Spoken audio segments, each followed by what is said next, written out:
Hi, my name is Adam Whitmer. I'm the founder and host here at ComplianceCohort.com. This compliance clip is going to talk about a HMDA temporary construction loan that has been modified. Specifically, I received this question recently. This question said, we had a construction loan that we were unable to sell on the secondary market for permanent financing like we intended. We ended up doing a modification on our in-house portfolio for a term of 20 years. Since we did not report the temporary financing construction loan, would we now report this modification on our HMDA LAR? It is a dwelling secured, closed-end, and no longer temporary, and previously not reported on our HMDA LAR.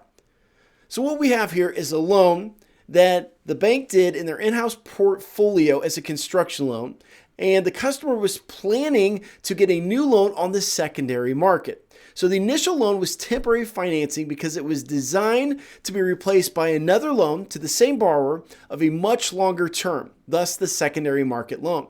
Unfortunately, they were unable to do the loan for the secondary market and sell it on the secondary market. Therefore, they extended the loan, did a modification, and they're now keeping it in portfolio. So they didn't do a new loan, they just did a modification. So instead of doing two loans like they originally intended, they have one loan that was now modified. That loan is no longer temporary because it's now permanent financing. And does this loan now need to go on the HMDA LAR? Now, the answer to this, of course, is going to come from Regulation C and the Home Mortgage Disclosure Act, but also we can get a little bit more clarity if we look at the CFPB's frequently asked questions in section on construction and construction permanent transactions, frequently asked questions number 2 and 3. Now, these frequently asked questions talk more about a builder loan where the builder had done the loan. They were planning to sell it, but they weren't, so they're able to now do a modification to keep it as a spec home or something like that. I can't remember exactly, but it's a slightly different situation, but it absolutely applies to this question. Now, instead of giving you the overview of those frequently asked questions, I just want to give you a summary of that. The first thing to note is the fact that the house was not sold after construction and permanent financing was unexpectedly obtained. It's unexpected. You had planned to sell it, but now the plans changed, so it's unexpectedly obtained. This does not render the construction-only loan reportable under HMDA. So in other words, it is not now suddenly reportable because things changed.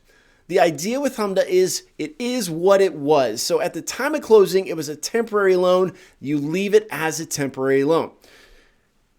In addition, the original construction loan was later modified into permanent financing. And because of this, without a new extension of credit occurring, the modification is not reportable under Comment 2 to 1003.2D.